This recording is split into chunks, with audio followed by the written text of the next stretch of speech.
ഇനി ഇന്നത്തെ അറിയിപ്പുകൾ.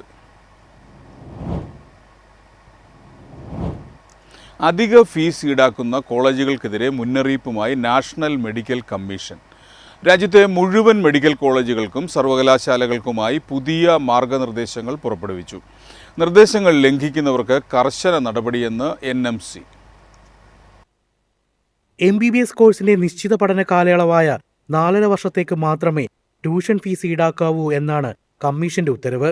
ചില സ്ഥാപനങ്ങൾ 5 മുതൽ 5.5 വർഷം വരെ ഫീസ് ഈടാക്കുന്നു എന്ന പരാതികളെ തുടർന്നാണ് നടപടി. കോമ്പിറ്റൻസി ബേസ്ഡ് മെഡിക്കൽ എഡ്യൂക്കേഷൻ 2024 മാർഗനിർദ്ദേശങ്ങൾ പ്രകാരം MBBS കോഴ്സിൽ 4.5 വർഷത്തെ അക്കാദമിക് പഠനവും തുടർന്ന് 1 വർഷത്തെ നിർബന്ധിത ഇന്റേൺഷിപ്പ് കാലയളവിൽ ക്ലാസ് മുറികളിലെ അക്കാദമിക് അധ്യാപനം നടക്കുന്നില്ല. അതിനാൽ ഈ കാലയളവ് കൂടി ഉൾപ്പെടുത്തി 5 വർഷത്തേക്കോ 5.5 വർഷത്തേക്കോ ഫീസ് ഈടാക്കുന്നത് തെറ്റായ നടപടിയാണെന്ന് NMC വ്യക്തമാക്കി. ഇന്റേൺഷിപ്പ് ചെയ്യുന്ന വിദ്യാർത്ഥികൾക്ക് സ്റ്റൈഫൻഡ് നൽകാതിരിക്കുന്നതും അവരിൽ നിന്നും ഇന്റേൺഷിപ്പ് ഫീസുകൾ ഈടാക്കുന്നതും ഗൗരവകരമായ കാര്യമാണെന്നും കമ്മീഷൻ ഓർമ്മിപ്പിച്ചു. നിർദ്ദേശങ്ങൾ ലംഘിക്കുന്ന മെഡിക്കൽ കോളേജുകൾക്കെതിരെ നിയമപ്രകാരം കർശനമായ നടപടികൾ സ്വീകരിക്കുമെന്ന് NMC താക്കീത് നൽകി. News desk MyFin TV. Saudi അറേബ്യയിലെ ആരോഗ്യ മന്ത്രാലയത്തിന് കീഴിൽ നഴ്സുമാരെയും ഡോക്ടർമാരെയും നിയമിക്കുന്നതിനായി അപേക്ഷ ക്ഷണിച്ചു. 2 വിഭാഗങ്ങളിലും 80 ഒഴിവുകളുണ്ട്. ഏപ്രിൽ 25 വരെ നടക്കുന്ന സൗജന്യ റിക്രൂട്ട്മെൻറ്റിലൂടെയാണ് നിയമനം. സംസ്ഥാന സർക്കാരിന് കീഴിലുള്ള overseas development and employees promotion consultant വഴിയാണ് റിക്രൂട്ട്മെൻറ്റ് നടത്തുന്നത്. വനിതാ നഴ്സുമാർക്കാണ് അവസരം. 50 ഒഴിവുകളാണ് ഈ വിഭാഗത്തിലുള്ളത്. ഇനി ഇന്നത്തെ കേരള വാർത്തകൾ നോക്കാം. പ്രതീക്ഷയ്ക്കൊത്ത് പോളിംഗ് ശതമാനം ഉയരാതെ SIRന് ശേഷമുള്ള ആദ്യ തിരഞ്ഞെടുപ്പ്. 2021 അപേക്ഷിച്ച് 2% മാത്രമാണ് വർധന. നഗര വോട്ടുകളിൽ വലിയ രീതിയിൽ കുറവ് രേഖപ്പെടുത്തി.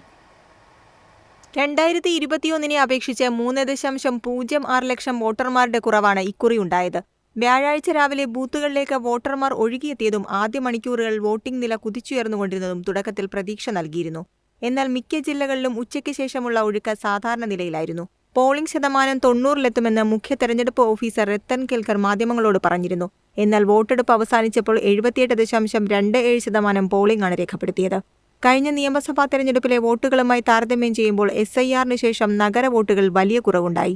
SIR വന്ന ശേഷം ഒഴിവാക്കപ്പെട്ട വോട്ടുകൾ ചേർക്കാൻ ഗ്രാമങ്ങൾ രാഷ്ട്രീയ പാർട്ടികൾ തന്നെ മുൻകൈയെടുത്തപ്പോൾ നഗരങ്ങളിൽ പാർട്ടികൾ അതിനായി ശ്രദ്ധിച്ചില്ല. നഗരങ്ങളിൽ പലരും വോട്ടിലെന്ന് തിരിച്ചറിഞ്ഞതുപോലും വോട്ടർ സ്ലിപ്പ് കിട്ടാതായപ്പോഴാണ്. SIRന് ശേഷം വോട്ടുകൾ വലിയ കുറവ് വന്നത് എറണാകുളം മണ്ഡലത്തിലാണ്.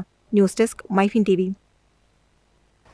പ്രവാസികളുടെ വിഷു ആഘോഷങ്ങൾ കേമമാക്കാൻ ഗൾഫിലേക്ക് പ്രത്യേക വിമാനത്തിൽ ടൺ കണക്ക് പച്ചക്കറികൾ എത്തിച്ച് ലുലു ഗ്രൂപ്പ്.